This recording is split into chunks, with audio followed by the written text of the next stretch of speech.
Sobre esos resultados de las elecciones en la Asociación Dominicana de Profesores, yo creo que el oficialismo debería, debería entrar en un proceso profundo de reflexión para comprender cómo un candidato que representa la organización política que quedó en la tercera posición en el pasado proceso electoral con un 10%, su candidato presidencial, como esa organización llevaba un candidato al interno de la ADP que ganó con una mayoría apabullante. Yo creo que eso acontecido en la ADP pudiese ser un indicativo de los disgustos, las molestias o las inconformidades que hay a lo interno del sector educativo, pero que también se pudiese sentir en el corazón mismo de la sociedad dominicana. Fíjense que ese proceso aconteció a 2 meses de del inicio del año escolar, por lo que hablamos de que es un proceso que tiene mucho que ver cómo se dio ese inicio, con esas irregularidades, con esas denuncias, con esas situaciones de faltas de butacas, de escuelas que están en proceso de reconstrucción, y entre otras situaciones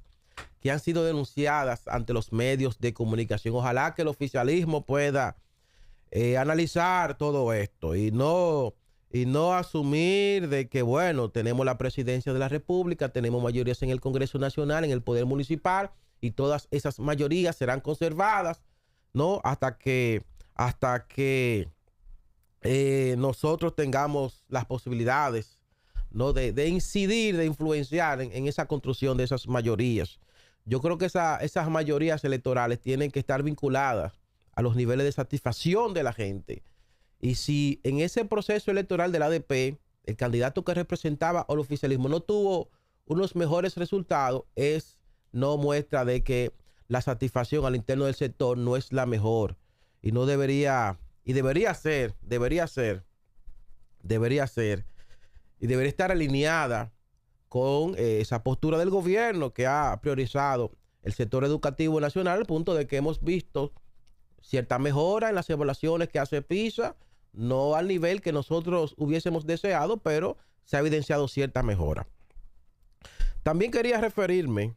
a ese proceso de reforma constitucional que se lleva a cabo, que hay muchos dominicanos que no se han enterado de esto, y no se han enterado porque ha sido un proceso consensuado, armónico y dentro de un ambiente de confianza que tiene la ciudadanía en el gobierno y sobre todo en el presidente de la República. Entonces, yo quería colocar ahí una imagen donde se ve a los congresistas representantes, o mejor dicho, los asambleístas representantes de la Fuerza del Pueblo. Ellos tienen ahí un letrero con el no, mostrándolo orgullosamente, rechazando todo esto. Esa foto que va a quedar para la historia, y vemos al senador de la capital, Omar Fernández, y varios congresistas cuyos nombres no manejo, pero todos son de la Fuerza del Pueblo. Ellos representan, hay un bloque opositor que se opone a absolutamente todo. Ellos se oponen a esa reforma constitucional alegando de que esa reforma constitucional no es necesaria. O sea que para ellos, la unificación de las elecciones establecida en esa reforma constitucional no es necesaria. No es necesario ahorrarnos unos 2.000, 3.000 millones de pesos, que es lo que no permitirá ahorrar la unificación de las elecciones municipales con las congresuales y las presidenciales. Para ellos tampoco es necesario, al parecer,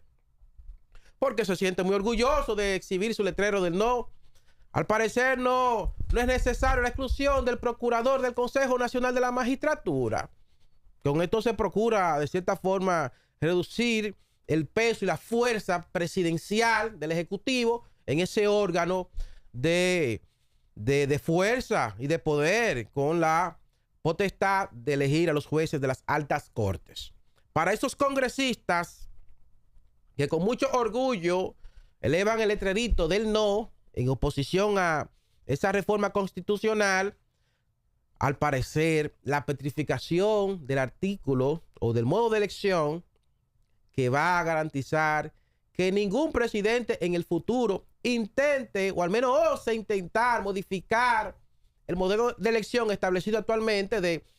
una elección presidencial, una reelección y nunca más, 2 periodos presidenciales y nunca más. Al parecer, para los congresistas de la Fuerza del Pueblo, esto no es necesario. Cuando recordemos ahí esos meses de turbulencia, de alta tensión política que vivimos en la República Dominicana, cuando desde el Palacio Nacional, ese Danilato, ¿no?, utilizando esa fuerza congresual y el poder descomunal del presupuesto nacional, tenía prácticamente comprada ya esa reforma constitucional, y de no ser por ese telefonazo de Pompeo, hubiesen esto materializado, esa reforma que hubiese sepultado la democracia dominicana, esta paz política y sosiego social que se vive en el país, lo que hubiese obviamente impactado en el desarrollo y en el crecimiento económico de la nación. Entonces yo creo que si bien la oposición política tiene derecho a oponerse a todo lo que considere que no beneficia al pueblo o que no les beneficia a ellos, porque en esencia lo que yo veo es que esa reforma constitucional no les beneficia a ellos, a la oposición política, porque esa reforma engrandece la figura del presidente Abinader ante la historia. Lo engrandece por encima de Leonel Fernández, que modificó la constitución esencialmente para beneficiarse y habilitarse presidencialmente, y lo engrandece frente a Danilo Medina, que modificó la constitución en el 2015 para habilitarse y repostularse, e inclusive frente también al presidente Mejía, que modificó la constitución para repostularse, a pesar de que por decenas de ocasiones dijo ante la prensa nacional y ante los suyos de que no se iba a repostular. Entonces, allá casi un cuarto de siglo que esto se haga y que se selle la constitución nuestra, el hecho de que usted podrá repostularse una vez y nunca más, yo creo que representa un paso de avance enorme de cara a la necesidad de nosotros insistir y procurar fortalecer nuestra democracia y garantizar esa paz política que es garantía de que podamos continuar desarrollándonos económicamente y socialmente de manera que todos los dominicanos puedan alcanzar el umbral de la felicidad y el bienestar en el país. La mañana con Dari Terrero.